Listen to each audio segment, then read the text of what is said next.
Got a scratching to pass on in race number 6 and a standby horse coming in. Bell of Happiness is out. Flash Famous Wagner Borges rides for Dinner Ship is the replacement and will draw barrier number 11 for the 3rd time in a row. It's the Cyclone Handicap over the 1650 metres, and World Famous has been back to the trial since his last start. Smiling Time's best form has been over 1800, emerging on the class drop Happy Valley debut. First time at the 1650 for Wind and Grass. 18 Palms has had a trial since his debut run. London Lucky Star is a 3-time winner, course and distance. Region Glory is up in trip.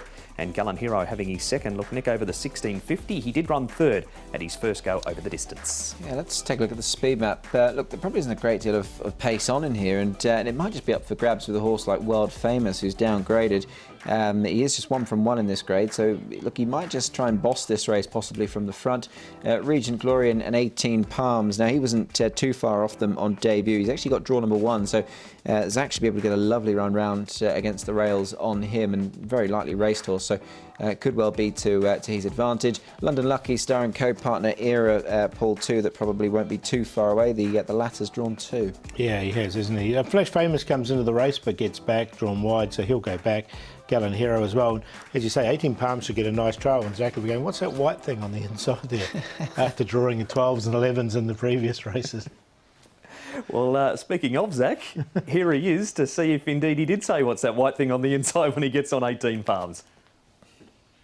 Zach, 18 Palms, a horse that you'll ride for the 2nd time. He's only had the 1 run, but he certainly acquitted himself well on debut. Yeah, he did a good job. He's a bit of a spooky horse. He sort of needs another horse to follow, and coming into the race early, I was just trying to wait for the other horses to give him a little bit of company, and then obviously they were a bit stronger than him on the line. It was only his first start, but yeah, he's still learning what he's doing. He's had a trial since then. Have you felt him develop since that debut run? He's a bit one-paced, and on the dirt he's never going to be flash, but I thought he did a good job, and obviously he's got a good gait, so that'll help him. It's probably the only good gait I've drawn all night. How important is that to a horse like him? Obviously a very limited experience. Does that give you something, obviously a nice guide round, obviously being close to that rail? Certainly helps, just lob into the right spot without having to do any work, so it takes a little bit of the pressure out of the race early. Given that you mentioned he might be a little bit one-paced, obviously he started at 1650, I imagine there could be the possibility he'll get that bit further, will he? Yeah, sure, in time when he's ready. No doubt he'll get up over more ground. Zach, obviously on the back of what was a very good weekend for you, certainly keeping that momentum up towards the end of the season. I read an article that I think you need at least a double every meeting until the end of it, so you managed to achieve that. That was a tick in the right box. Yeah, it's getting harder. I sort of not really getting the quality of rides I want recently. Obviously, there are a fair few jockeys on the list, and they're all fitting well, so it makes it a little bit harder. But I certainly need to get better rides if I'm going to continue to go for that record. At the moment, it's looking a little bit unlikely, but you know, hopefully we can fire back up. So that's Zach's thoughts on 18 Palms. We move on now, Nick, to Smiling Time, who's really found some form since stepping up to the 1800 metres, but he's had 2 goes at the 1650 for nothing.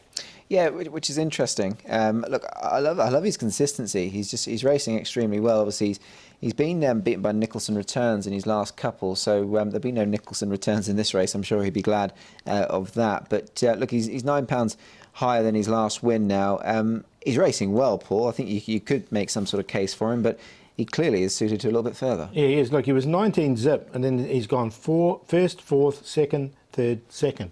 And he's in form at the moment. Yeah. So, look, I've included him on a minor line because even though he's back in trip, he's in the best form that he's been in Hong Kong anyway. He's been kept safe early in betting too. Across to Sha Tin, Regent Glory runs 5th. Proud Dragon makes up plenty of ground here, Paul, but he does draw 12. He's drawn 12, isn't he? He finished 4th here. It was a really good run from him. He'll want a bit of pace on in this race. I'm not sure he's going to get it. That's the query I have for Proud Dragon, and as you say, he's drawn outside. Yeah, both horses collectively have been here 7 times, and and they've never finished in the first 4, both Proud Dragon or Regent Glory. So I was a bit concerned with the track stats for both of those runners. So happy to look elsewhere. Track stats don't look too bad for this one. Nick, Gallant Hero, 1 start, 1650 for 1/3. Do you know what? This horse has fascinated me the whole way through because I remember Joe Moreira rode him early on in his career, and he ran a really good race when extremely green and very gawky. Now, he hasn't got that much better. He's looked very untractable on more than one occasion, but he's got the ability. And this run last time, he flashed home behind Bulletproof, and once again, he was down in the form notes as being difficult to ride, Paul, but he'll put it all together one of these days, and he will win a race. Yeah, he did hit the line strongly. I'm just wondering about this form in this, because it was a 100-to-1 chance that they'd win it, and they did finish in a clump. And saying that he's drawn 10, that was my bigger concern, though.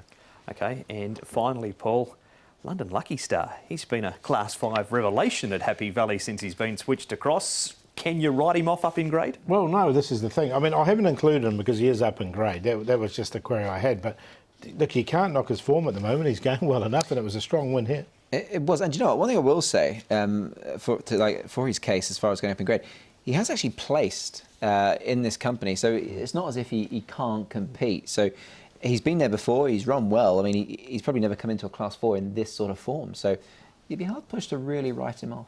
Okay, so Nick, maybe keep London Lucky Star a little on the safe side. But who wins this? Paul, 18 Palms from the good draw gets the perfect trip and wins? I think so, yeah. Like, I think he's just going to get a perfect run just in behind. So he's on top, 18 Palms. Well famous. Last time he was in this grade, he won it. He's only been in the Class 4 once, and he's won from 1. Last win was off this rating. He's drawn nicely in 5, and he can sort of dictate from the front. Smiling Time is the form horse at the moment. And co-partner Era, nice run from him 2 starts ago in particular, and he's drawn well in barrier 2. 7, 1, 3, 2. Yes, hopefully that momentum for Zach can continue. 18 Palms for me, I think, can get the job done here on only his second racecourse appearance. He looks a decent chance, and he does look a very progressive horse. Good draw this time in as well. Gallant Hero, I've put him in for second. Hopefully he's on his best behaviour and he can run a nice race here. Smiling Time goes in. He's very consistent. Would prefer him a little bit further, but he is racing well. And World Famous, the top one, in for 4th. No spot for London Lucky Star, but an honourable mention for him. He could certainly run his race, I think. But 7, 11, 3 and 1 for me. And 18 Palms is also the favourite to make it 2 starts for win number 1. He's come up at 2.6.